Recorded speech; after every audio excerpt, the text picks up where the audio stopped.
Assalamualaikum warahmatullahi wabarakatuh. Saya Tri Utamiwati, guru SDN Petukangan Utara 02, pendidikan calon guru penggerak, Angkatan 7, kelas 24B, DKI Jakarta. Aksi nyata saya modul 1.4 Budaya Positif.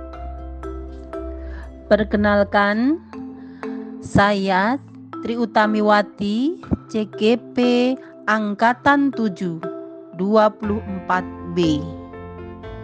Sedangkan fasilitator saya yaitu Bapak Fajar Purnomo. Untuk pengajar praktek saya adalah Bapak Sarmat. Beliau yang telah mendidik saya, mengajari saya dan mengarahkan saya sebagai calon guru penggerak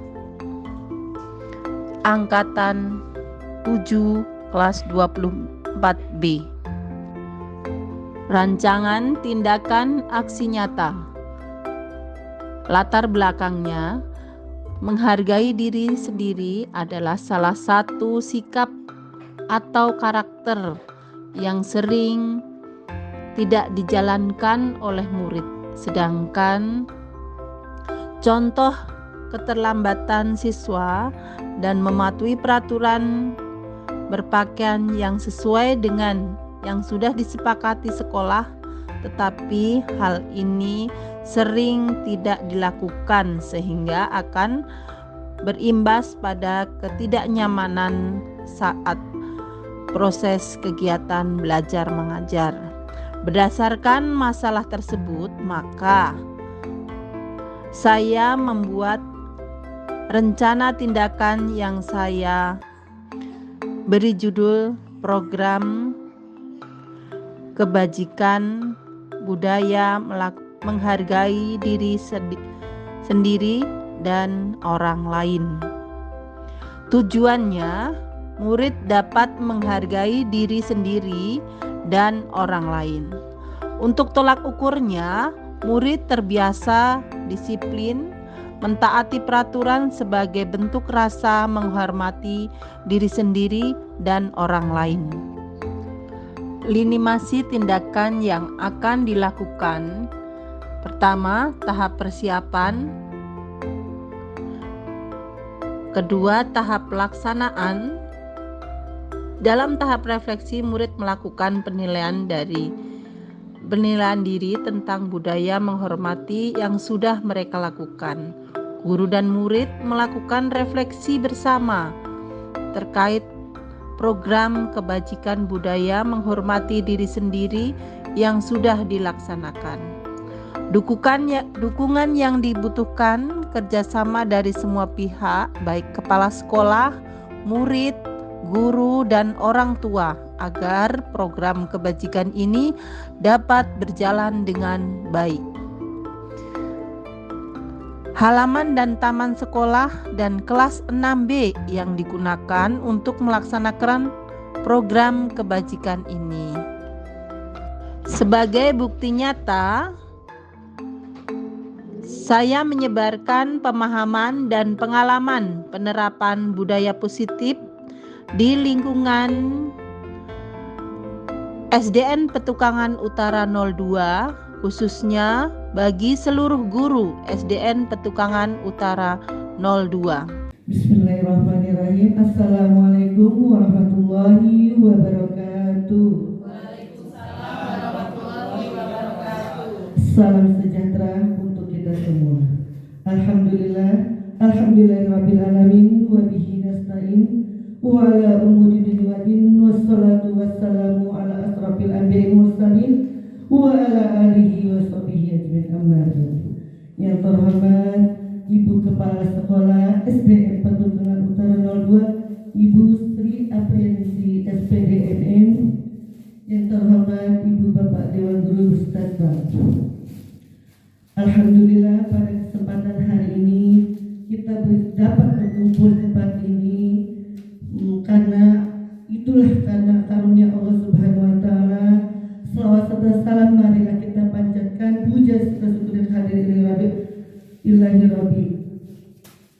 Alhamdulillah, untuk mempersingkat waktu, marilah kita dengarkan acara yang pertama yaitu pembukaan, acara yang kedua yaitu sambutan, acara yang ketiga itu pengarahan atau penghibasan budaya positif dari guru penggerak. Karena waktunya sudah siang, marilah kita buka acara pada hari ini dengan pembacaan basmalah. Bismillahirrahmanirrahim. Untuk acara selanjutnya yaitu sambutan yang akan disampaikan oleh Ibu Kepala Sekolah. Kepada beliau kami persilakan. Terima kasih Ibu Bawa Acara. Baik, Assalamualaikum warahmatullahi wabarakatuh. Selamat pagi menjelang siang hari. Salam sejahtera untuk kita semua.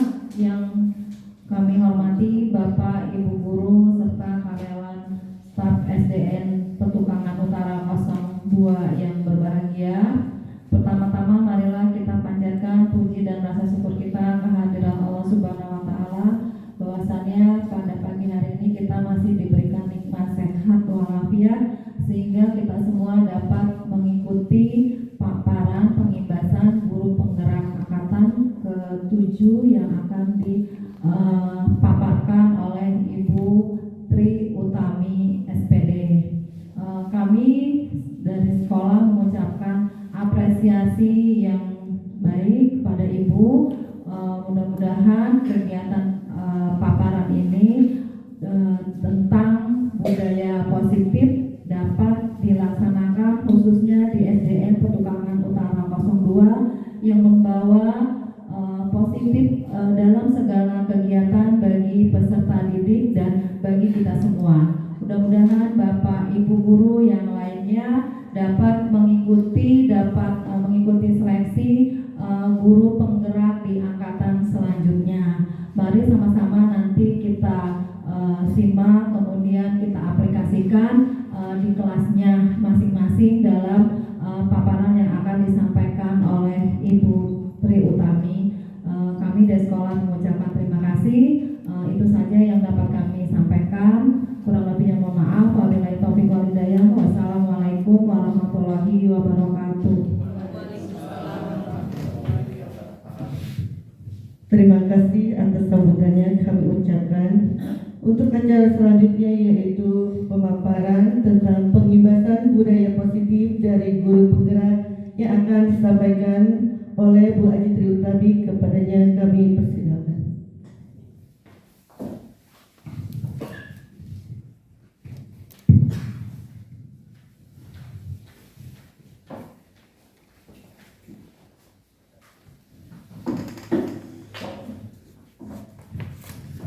Ya, terima kasih.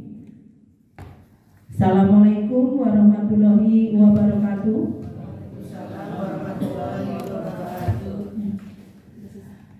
Yang terhormat Ibu Kepala Sekolah SDN Petukangan Utara 02, Ibu Sri Apriningsih, SPD MM. Yang terhormat Ibu Wakil Kepala Sekolah, Ibu Haji Atika. Yang terhormat Bapak Ibu Guru SDN Petukangan Utara 02. Salam bahagia dan menjelaskan mengenai pengibasan modul 1.4 budaya positif. Sebelumnya, marilah kita mengucapkan puji syukur kehadirat Allah Subhanahu wa taala yang telah melimpahkan kepada kita sehingga kita diberikan kesempatan untuk mengikuti pengibasan budaya positif. Di dalam pendidikan guru penggerak di sini, saya memperoleh beberapa modul. Modul 1 yang baru saya ikutin adalah modul 1. Di dalam modul 1 ini ada 4 modul, 1.1, 1.2, 1.3, 1.3 dan 1.4. 1.1 itu mengenai pembelajaran dari Ki Hajar Dewantoro, yaitu ing ngarsa usung tulodo ing madya mangun karso. Di situ dijelaskan bahwa kita sebagai guru itu bisa sebagai contoh kalau di depan, sebagai di belakang sebagai penyemangat atau pendorong. Modul 1.2, modul 1.3 dan modul 1.4 ini adalah modul yang saya pelajari yang terakhir pada pendidikan guru penggerak, yaitu mengenai budaya positif. Di dalam budaya positif ini tujuan pembelajarannya yaitu guru penggerak bisa memahami keterkaitan konsep budaya positif. Guru penggerak bisa menyusun langkah dan strategi yang efektif, konkret dan realistis untuk mewujudkan budaya positif di sekolah.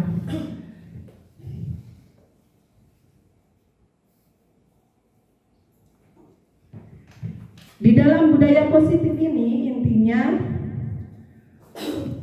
menurut Dian Gosen disiplin. Nah, kalimat disiplin tentunya Bapak Ibu kebayang disiplin itu bagaimana? Disiplin yang Bapak Ibu ketahui tentang disiplin. Mungkin Bu Rindang bisa menyebutkan pengalaman disiplin itu apa? Boleh apa aja? Peraturan apa? Yang Bu Rindang ketahui.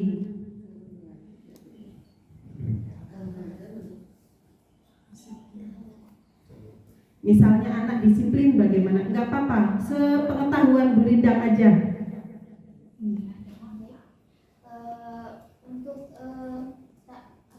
Disiplin ya Bu ya? Iya. Mungkin untuk disiplin itu anak taat pada peraturan sekolah, terus Betul. datang tepat waktu, Betul. terus menjalankan tugas yang diberikan guru juga dengan baik. Betul. Iya. Terima kasih Bu Rindang atas jawabannya. Jadi berdisiplin ini cenderungnya adalah ke peraturan gitu ya, peraturan. Nah, sebenarnya di dalam menurut desain dosen itu disiplin itu artinya belajar. Disiplin di sini keterkaitan dengan disiplin diri yang memotivasi internal, yang memotivasi dari internal, dari luar. Namun jika motivasi internal tidak dimiliki, maka diperlukan orang lain untuk mendisiplinkan kita, yang disebut dengan motivasi eksternal. Eksternal itu dari luar diri anak tersebut. Nah, sebagai guru, tugas kita adalah menuntun murid agar memiliki disiplin diri sehingga mereka dapat bertindak sesuai dengan nilai-nilai kebajikan universal. Di sini biasanya saling menghormati teman, saling menghargai teman, dan bisa hal-hal positif yang ada dalam diri anak tersebut untuk melakukan hal-hal yang baik. Nah, tentunya disiplin diri yang berasal dari motivasi intrinsik bukan ekstrinsik.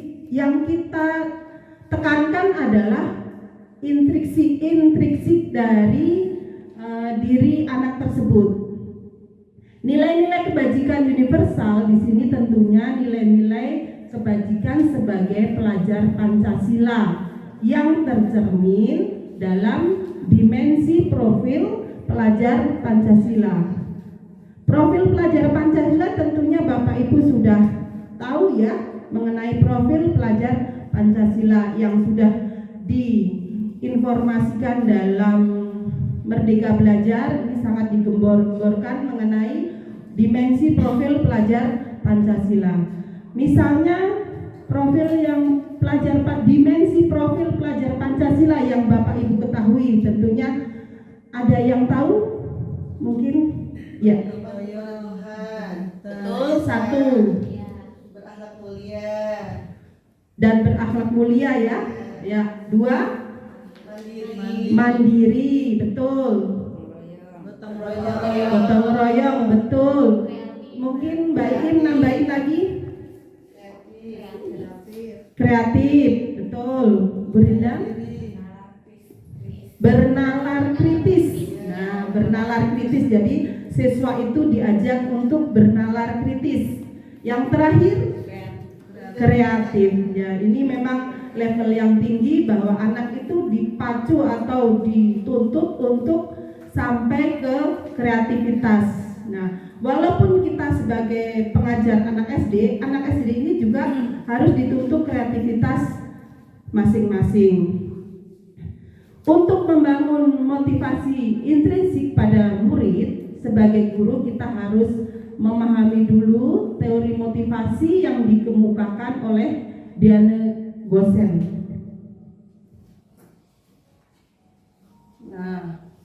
Nah di sini 3 motivasi perilaku manusia. Perilaku manusia itu pada dasarnya 1.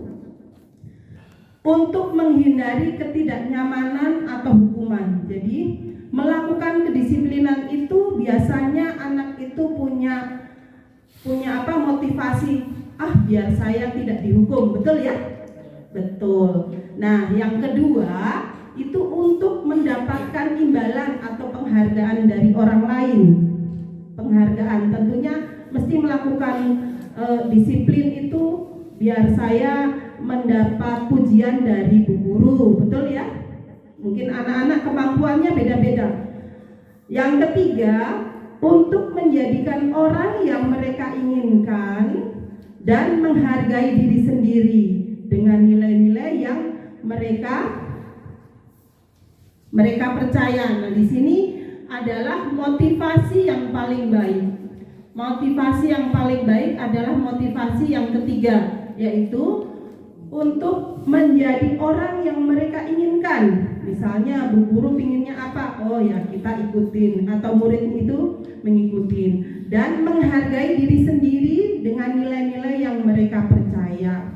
Misalnya menghargai orang lain itu merupakan kewajiban kita gitu. Jadi anak itu ditanamkan untuk bisa mempunyai nilai-nilai yang mereka percaya. Lanjut lagi. Nah, di dalam kita sebagai guru itu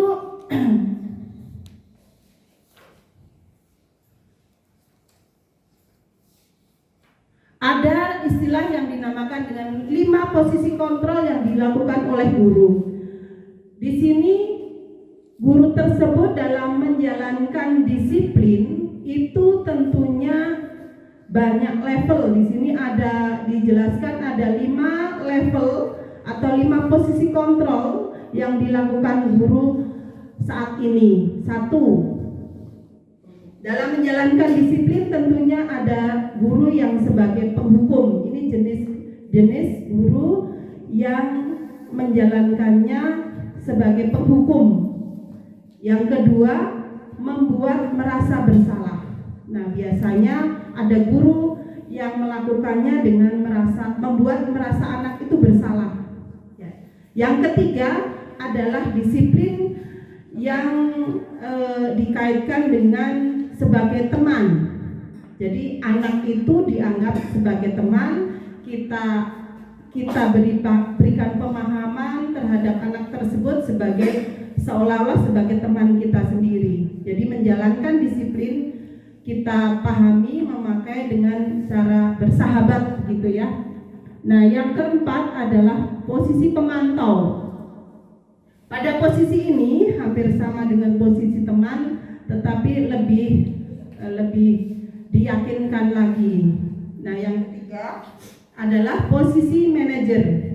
Posisi manajer ini adalah posisi yang paling baik di dalam kita menerapkan disiplin. Ya, di dalam kita menerapkan disiplin itu adalah posisi manajer. Bapak Ibu bisa dilihat untuk contoh dalam posisi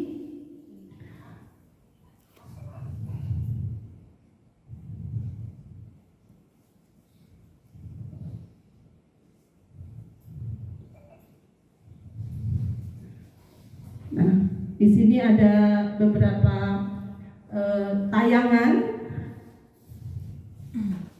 mengenai bagaimana penerapan disiplin.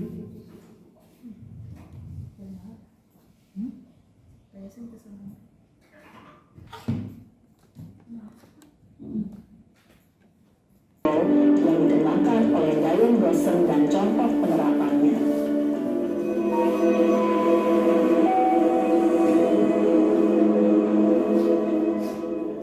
Lima posisi kontrol itu adalah: 1. Posisi penghukum. 2. Posisi pembuat merasa bersalah. 3. Posisi teman. 4. Posisi pemantau atau monitor. Dan 5. Posisi manajer. Untuk lebih memahami kelima posisi tersebut, mari kita saksikan kasus Naren yang terlambat hadir 20 menit di sekolah dan melihat bagaimana kelima posisi kontrol dalam menghadapi masalah tersebut.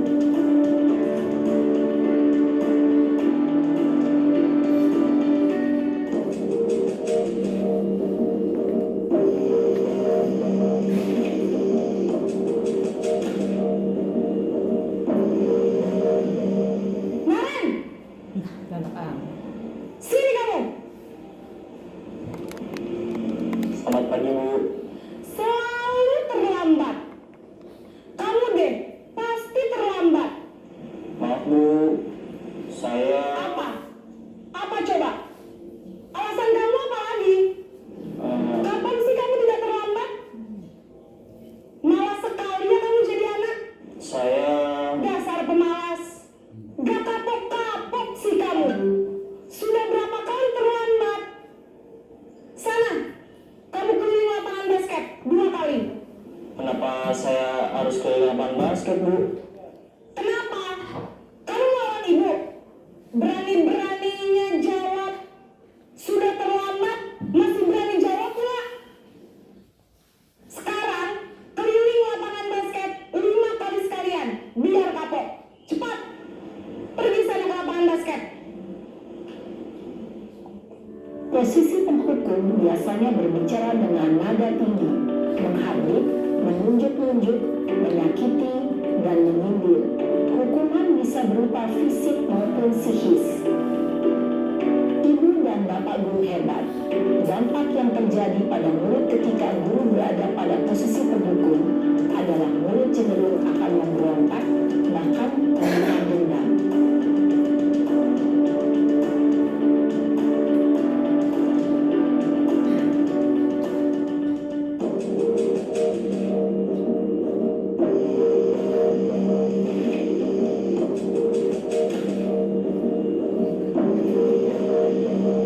Naren!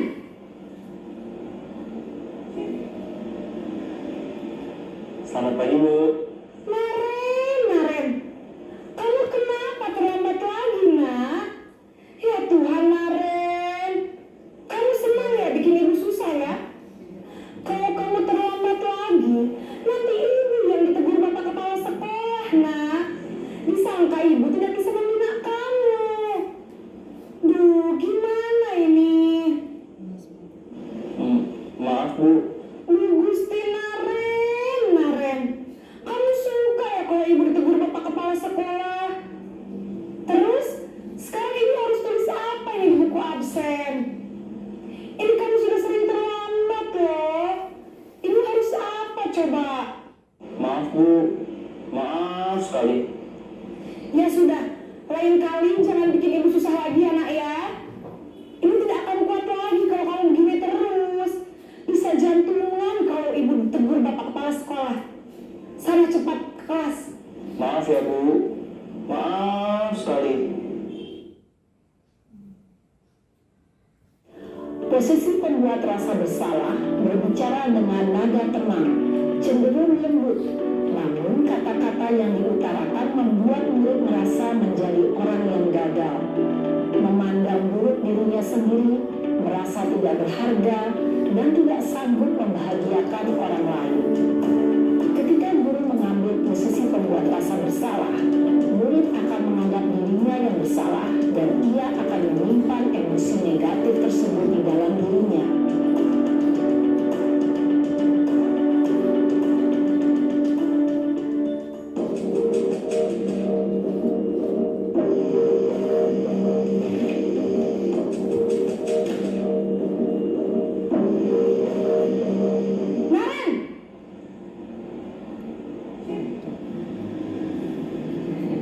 Selamat pagi, Bu. Wah, sudah jam berapa ini, Nak? Terlambat lagi ya, sayang. Iya, Bu. Habis ibu saya lupa bangunkan saya, Bu. Kamu malah menyalahkan ibu kamu. Kamu bukannya anak yang larinya paling kencang. Kok terlambat sih? Iya, Bu. Saya memang terlambat bangun tadi. Jadi, biarpun saya lari kencang, tetap gak kekejar, Bu. Ya sudah sana. Nanti lain kali larinya lebih kencang lagi ya. Biar gak terlambat lagi. Bikin senang ibu. Demi ibu. Bisa kan? Bisa lah, Bu. Ya sudah sana masuk kelas. Ibu beresin urusan absen kamu. Kamu ini ada-ada saja. Dalam posisi teman, guru berbicara dengan nada suara ramah, akrab, cenderung bersenda gurau untuk menjaga suasana tetap santai. Murid akan merasa senang, aman, dan akrab dengan guru. Identitas yang tercipta adalah identitas sukses atau berhasil. Namun, perlu diingat, karena ini masih dorongan eksternal, maka ada faktor ketergantungan dari murid kepada orang tertentu. Di sini, guru absennya, sehingga di lain waktu, murid bisa berperilaku baik, namun hanya kepada orang-orang tertentu saja.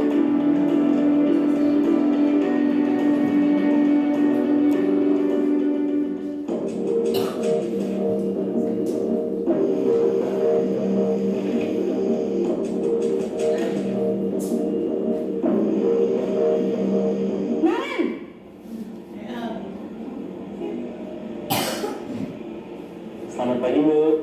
Naren, apa peraturan sekolah kita tentang jam berapa kita harus masuk sekolah, Nak? Kita harus di sekolah jam 7, Bu. Iya betul, sekarang sudah jam 7.20. Naren sudah tahu konsekuensinya jika terlambat hadir. Paham, Bu. Saya harus tinggal kelas pas jam istirahat selama 20 menit. Iya benar, konsekuensinya demikian. Jadi nanti jam 9.30 pas istirahat, kamu harus tinggal di kelas, kerjakan tugas tambahan untuk ketertinggalan kamu, ya? Baik, Bu. Posisi pemantau mengandalkan penghitungan atau data untuk mengontrol murid. Guru mengarahkan murid berdasarkan peraturan dan konsekuensi. Seorang pemantau menunjukkan bahasa tubuh dan ekspresi wajah yang datar dan cenderung formal.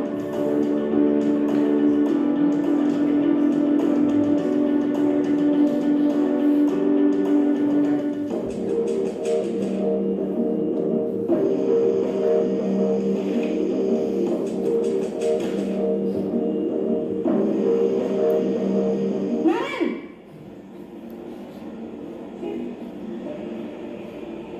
Selamat pagi, Bu. Selamat pagi, Naren. Maaf, Bu. Saya terlambat.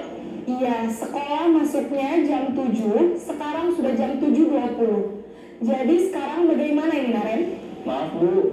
Saya lupa setel alarm saya semalam. Baiklah, menurut kamu, keyakinan sekolah yang mana yang perlu kamu tingkatkan? Menghargai diri sendiri dan orang lain mungkin, ya, Bu. Setuju. Jadi, apakah Naren meyakini prinsip saling menghormati tersebut? Iya, Bu. Saya meyakininya. Apakah Naren bersedia memperbaiki masalah keterlambatan ini? Bersedia, Bu. Bagaimana kamu akan perbaiki masalah keterlambatan ini? Saya akan coba untuk tidak lupa menyetel alarm saya, Bu.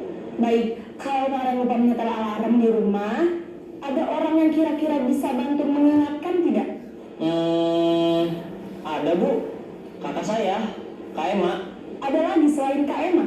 Selain Kak Emma, ada ibu saya. Baik, jadi yang mengingatkan Naren adalah Kak Emma dan ibu kamu ya? Kira-kira akan mulai setel alarm kapan nih Naren? Setelah pulang sekolah, akan segera saya lakukan. Baik, jadi Naren akan setel alarm untuk bangun besok pagi dan akan diingatkan oleh kakak dan ibunda Naren ya. Ada lagi yang mungkin perlu dilakukan Naren agar tidak terlambat bangun lagi? Tidak ada Bu. Baik Naren, terima kasih untuk kerjasama kamu. Sekarang kamu perlu kembali ke kelas untuk belajar. Baik Bu, terima kasih. Posisi manajer adalah posisi kontrol yang disarankan untuk membimbing murid memiliki sikap disiplin yang positif, yaitu murid yang mandiri, bertanggung jawab, dan dapat memecahkan masalah. Tujuan dari posisi ini adalah agar murid dapat berefleksi atas tindakannya. Guru akan dengan tulus memberikan pertanyaan-pertanyaan bermakna, sehingga membuat murid dapat belajar dari kesalahannya dan mencari sebuah solusi untuk menyelesaikannya. Ibu dan Bapak guru hebat, setelah mengamati adegan kelima posisi kontrol tadi, kira-kira posisi mana yang paling ideal? Posisi mana yang dapat menunjang motivasi intrinsik murid? Ya, tentu posisi manajer. Posisi ini memang posisi ideal yang ingin dituju setiap pendidik. Pada posisi inilah, guru dapat menerapkan disiplin positif yang berpihak pada murid, yang memerdekakan murid. Perjalanan seorang pendidik tentunya tidak mudah untuk sampai pada posisi seorang manajer. Namun, tujuan kita pasti, yaitu menciptakan murid-murid yang mandiri, merdeka, dan bertanggung jawab. Semoga penggambaran 5 posisi kontrol yang telah diperlihatkan ini dapat menjadi ajang refleksi bagi kita semua, agar dapat terus mengasah dan menerapkan disiplin positif yang memerdekakan murid. Mari terus berlatih dan bersemangat. Selamat menerapkan. Salam dan bahagia Ibu dan Bapak guru hebat.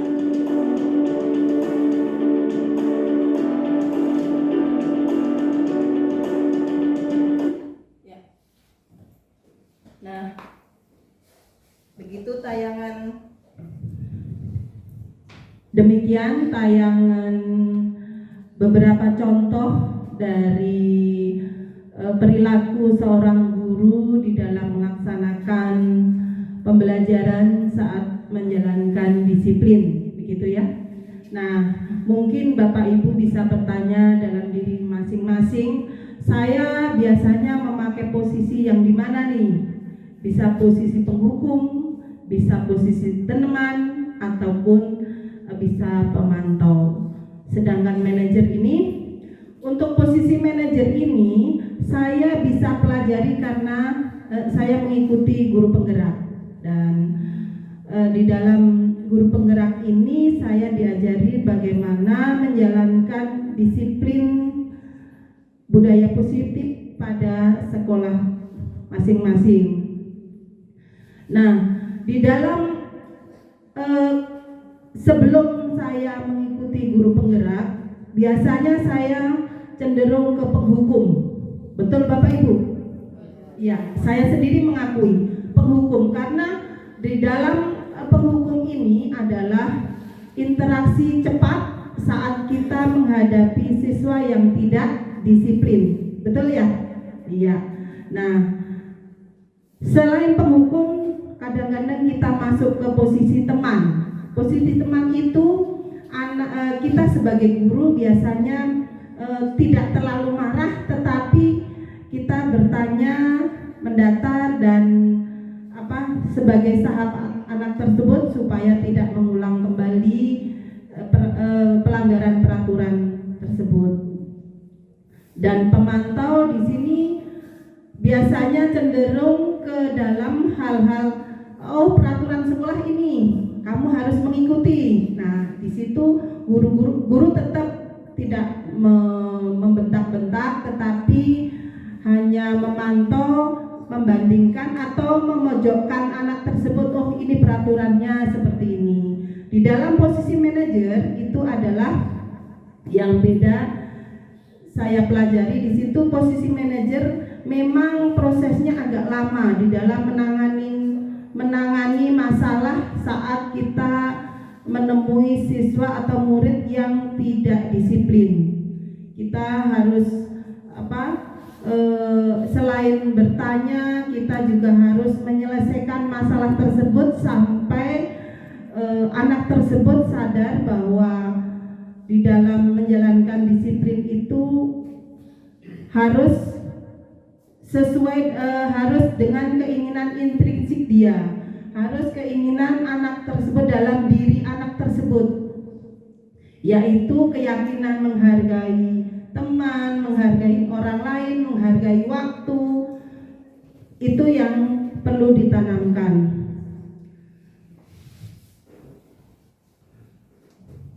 Nah, di sini adalah kalimat-kalimat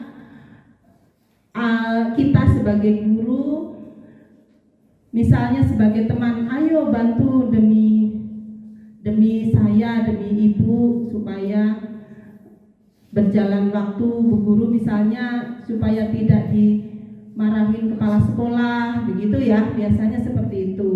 Nah, hasilnya pada posisi teman yang biasa kita lakukan di sini, murid akan merasa senang dan akrab dengan guru. Ini termasuk dampak yang positif. Hanya saja di sisi negatif, murid menjadi tergantung kepada guru. Bila ada masalah, dia merasa bisa mengandalkan guru tersebut untuk membantunya. Akibat lain dari posisi teman, nah, belum tentu berlaku yang sama dengan guru atau orang lain. Jadi tidak berlaku sama. Lanjut, ini pemantau. Biasanya pemantau, hasil dari pemantau murid memahami konsekuensi. Konsekuensi itu aturannya yang harus dijalankan karena telah melanggar salah satu peraturan sekolah. Guru tidak menunjukkan suatu emosi yang berlebihan. Artinya guru tidak marah-marah.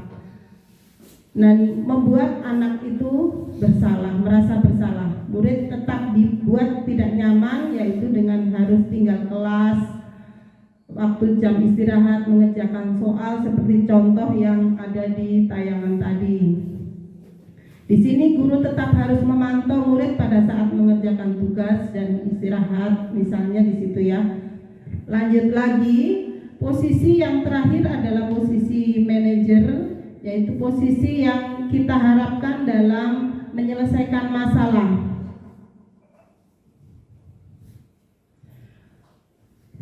Pada posisi manajer, suara guru sebaiknya tulus, tidak perlu marah-marah, tidak perlu meninggikan suara, apalagi sampai menunjuk-nunjuk ya. Ini kadang-kadang kita otomatis menjalankan kedisiplinan itu memang otomatis emosi kita yang dipakai, betul ya Bapak Ibu ya. Nah, di sini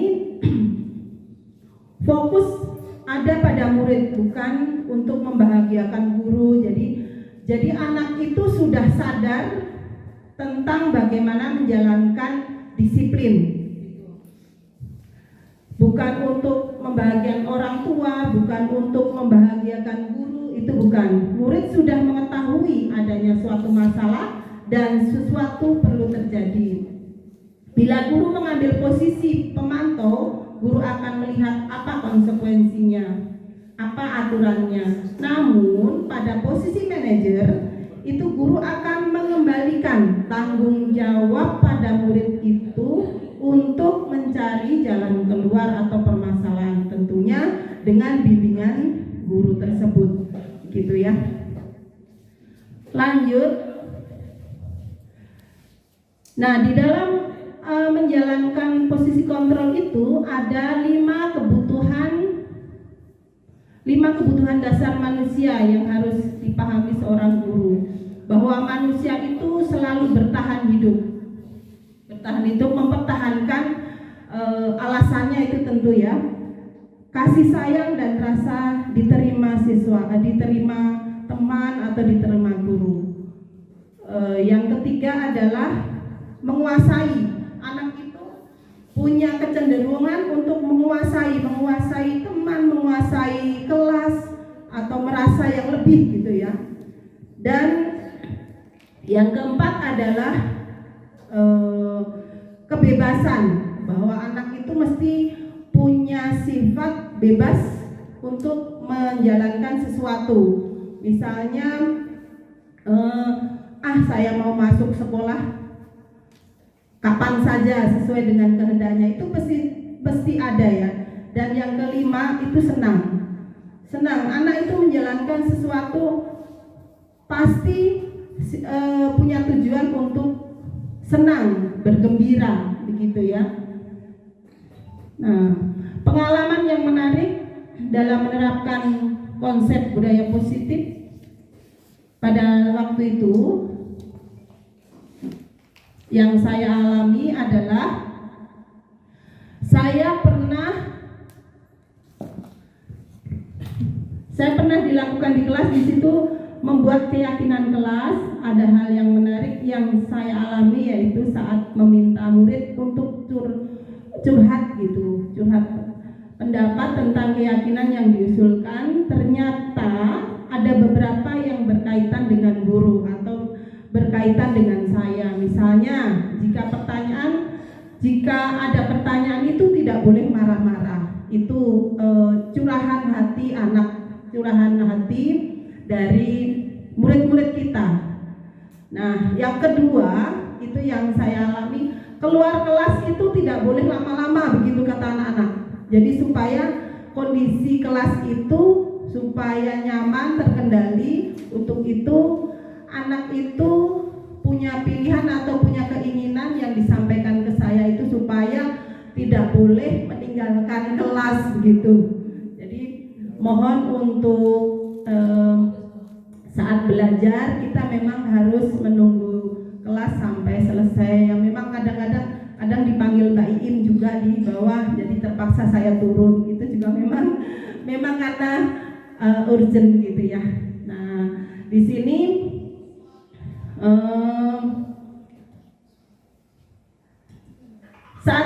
saat perasaan saya kaget, heran, namun saya bangga. Ternyata yang diinginkan murid itu adalah keteladanan dari kita sebagai seorang guru. Kemudian pendapat-pendapat tadi saya jabarkan menjadi sebuah keyakinan kelas, yaitu saling menghargai, bertanggung jawab, dan komitmen dalam belajar. Tentunya komitmen dalam belajar untuk seluruh kelas.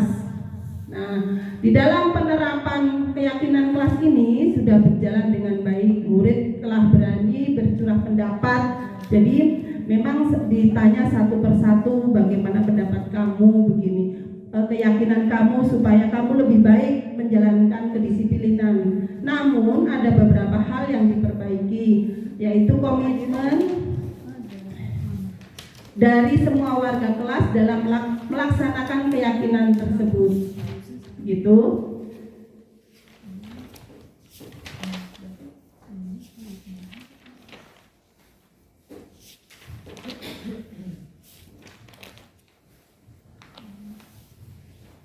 Ini pengalaman saya, memang harus ditulis di sini. Posisi kontrol, saya sudah mempelajari modul budaya positif. Setelah mempelajari budaya positif modul ini, saya mencoba mempraktekkan posisi kontrol sebagai manajer, karena memang posisi manajer itu dianggap posisi yang paling bagus untuk saat ini.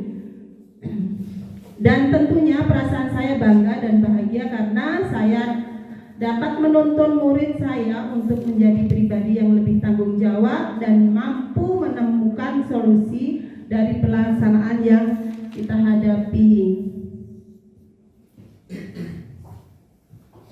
Nah, di dalam melaksanakan posisi kontrol, ya silakan yang sambil minum aja, sambil sekedarnya, tapi minumnya ngambil sendiri ya Bapak Ibu ya, nggak ada.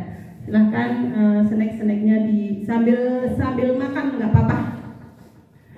Langkah-langkah segitiga restitusi. Jadi dalam melakukan kedisiplinan budaya positif ini, jadi menjadi seorang manajer itu ada langkah-langkahnya. Jadi ada cara-caranya yang kita pelajari. Misalnya ada 3 langkah di sini.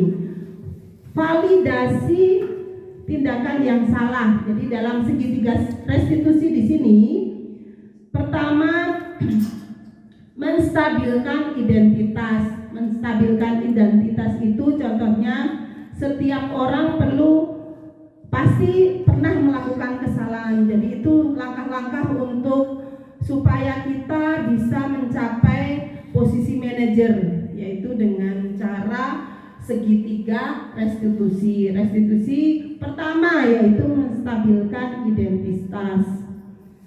Misalnya kamu bukan satu-satunya orang yang pernah melanggar peraturan. Itu adalah kalimat-kalimat yang bisa menstabilkan keadaan pada saat anak itu menjalankan kedisiplinan. Langkah kedua yaitu menanyakan keyakinan. Keyakinan kelas apa yang kita sepakati. Misalnya kalau sekolah berarti ada aturannya yang memang sudah berlaku. Nah, kamu ingin jadi apa nih? Misalnya kamu ingin menjadi orang seperti apa? Misalnya kamu ingin menjadi yang disiplin, menjadi yang baik dan menghargai waktu, menghargai teman, menghargai guru. Ini keinginannya. Yang ketiga yaitu validasi tindakan yang salah. Nah, caranya tentunya punya alasan mengapa kamu sampai terlambat. Nah, itu termasuk validasi tindakan yang salah. Jadi langkah-langkah ketiga yaitu validasi tindakan yang salah. Misalnya ada cara yang lebih efektif. Misalnya kayak tadi itu dengan alarm. Alarm itu dibantu oleh ibunya, oleh kakaknya gitu, untuk menyetel alarm supaya tidak sampai terlewatkan, begitu ya. Nah, langkah-langkah segitiga restitusi ini sudah saya jalankan sekitar 1 bulan yang lalu. Jadi di sini setelah mempelajari materi segitiga restitusi, ternyata saya baru sadar bahwa selama ini pernah menerapkan langkah-langkah restitusi dapat menyelesaikan permasalahan siswa, namun tidak semua langkah yang saya praktekkan. Ya, tentunya Bapak Ibu semuanya juga begitu ya, pernah menjalankan langkah-langkah restitusi di sini. Namun tidak keseluruhan dijalankan dalam 3 langkah tersebut. Nah, biasanya saya hanya mempraktekkan langkah-langkah validasi tindakan salah dan menanyakan keyakinan. Itu yang saya jalankan waktu itu ya. Langkah-langkah menstabilkan identitas yang dulu belum saya terapkan, sehingga sekarang kita memang tidak boleh di situ dalam menyelesaikan masalah itu tidak boleh bohong ya. Jadi kita harus jujur. Mereka masih takut kalau dianggap bersalah di situ, misalnya dalam menjalankan langkah ketiga atau pertama di situ menstabilkan identitas. Ini yang memang kadang belum kita jalankan gitu. Ada yang mungkin mau ditanyakan dari Bapak Ibu mengenai menjalankan disiplin, atau mungkin pengalaman Bapak Ibu boleh tentang bagaimana menjalankan disiplin di sekolah ini, boleh diutarakan. Pak Yasin, mungkin sedikit gambaran yang sudah dijalankan tentang penerapan budaya positif mengenai disiplin. Ya Pak, silahkan. Ya, baik. Assalamualaikum warahmatullahi wabarakatuh. Waalaikumsalam warahmatullahi wabarakatuh. Terima kasih Bu kesempatan saya untuk berbagi mengenai disiplin dalam belajar. Baik, mohon maaf sebelumnya Bapak Ibu guru sekalian. Yang pertama, karena saya mengapu pembelajaran PAI, tentunya ketika awal pembelajaran dari semester pertama, saya sebagai guru menyiapkan kontrak pembelajaran. Ya, itu setelah saya perhatikan salah satu bentuk keyakinan kelas. Yang pertama, kontrak pembelajaran PAI pada yang saya apu ini adalah siswa ketika sudah jam waktunya PAI, anak-anak membiasakan tadarus, yaitu membaca surah-surah pendek dilanjutkan dengan pembiasaan bacaan praktek sholat. Tentunya itu bertujuan agar anak-anak menjadi biasa. Kemudian itu adalah salah satu bentuk kedisiplinan yang mana meskipun saya telat 5 menit misalnya, anak sudah terkondisikan dengan hal itu. Saya kontra dengan siswa, mohon maaf jika ada telat 5 menit, langsung saja dimulai, seperti itu. Kemudian salah satu bentuk kedisiplinan itu saya alami sangat membuahkan hasil gitu. Karena terus terang saja pembelajaran PAI terutama dalam aspek membaca dan praktek sholat itu saya selalu tekankan. Itu menjadi output bagi saya bahwasanya lulusan SDN Putra Utara 02 bisa baca Iqra minimal itu dan bisa bacaan sholat beserta gerakannya, seperti itu. Alhamdulillah, ya mungkin Bapak Ibu guru kelas 6 itu kalau pergantian pembelajaran anak-anak selalu standby. Kemudian nah ini ada hal yang perlu ya saya sampaikan, bahwasanya salah satu di antara kedisiplinan ini yang perlu saya tekankan adalah bagaimana cara menghormati guru. Nah itu saya pertama kontrak belajar saya putarkan bagaimana salah satu disiplin santri menghormati guru. Itu saya putarkan videonya sebelum pembelajaran. Kemudian saya terapkan di kelas. Jadi kalau ketika saya masuk, anak-anak berdiri semua. Ya mungkin Putri, Bu Jatika ya, itu berdiri semua. Saya duduk mengucapkan salam. Nah itu salah satu disiplin juga. Karena ya mohon maaf, sekarang banyak sekali anak-anak ketika guru masuk cuek. Nah itu menjadi PR, terutama masalah budi pekerti itu. Makanya saya sebenarnya itu sudah saya coba dari sejak tahun 2019. Namun 2020-21 pandemi sehingga ya luntur gitu ya. Kemudian salah satu disiplin juga itu kalau ketemu guru, saya selalu mengajarkan kalau ketemu guru siapapun itu gurunya, itu harus cium tangan, meskipun sekarang terbatas oleh COVID seperti itu. Tapi saya berusaha agar anak-anak disiplin dalam menghormati guru seperti itu.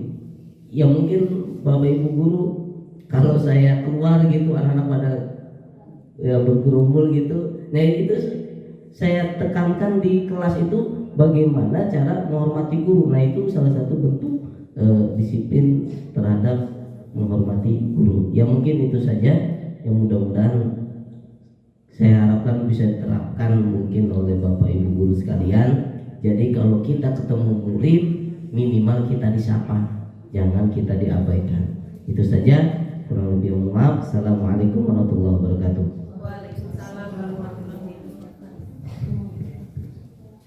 Ya, terima kasih kepada Bapak Yasin. Tepuk tangan untuk Pak Yasin ya. Ya, bagus sekali penerapan disiplin pada mata pelajaran PAI terutama di kelas 6 yang saya ampu, terutama kelas 6 ya Bu Jatikah ya, kelihatan sekali. Pokoknya begitu kita masuk kelas itu langsung semuanya salam dan berdiri. Itu saya salut sekali dan mengucapkan terima kasih kepada Bapak Yasin yang memang membina dan memberikan budi pekerti yang baik terhadap anak-anak kita. Nah, untuk selanjutnya mungkin ada Bapak Guru yang ingin bertanya. Saya lanjutkan ke pengalaman saya kemarin tentang menjalankan disiplin positif di sini. Nah,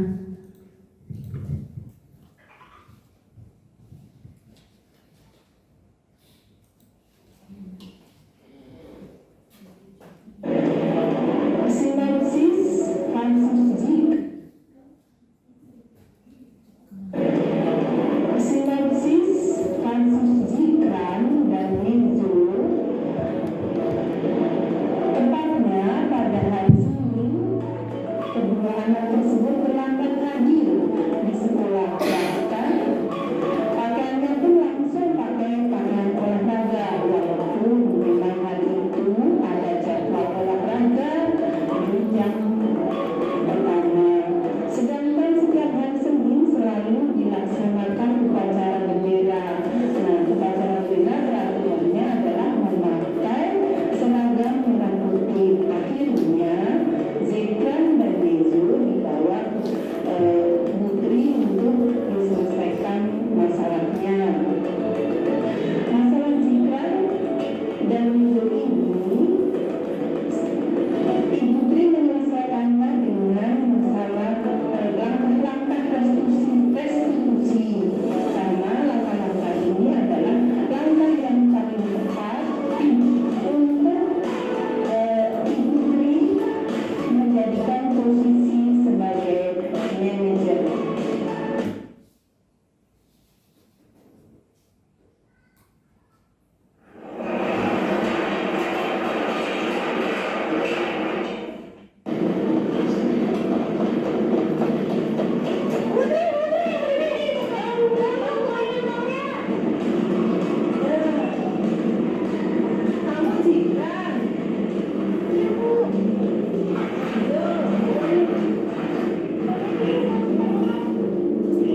Ya, demikian praktek yang saya jalankan untuk menjalankan langkah-langkah restitusi untuk budaya positif di SDN Petukangan Utara 02. Demikian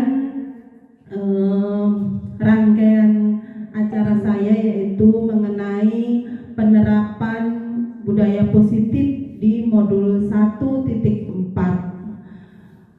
Terima kasih saya mengucapkan kepada Bapak Ibu semuanya yang telah mengikuti dan hadir pada saat ini. Untuk selanjutnya saya kembalikan ke pembawa acara. Assalamualaikum warahmatullahi wabarakatuh.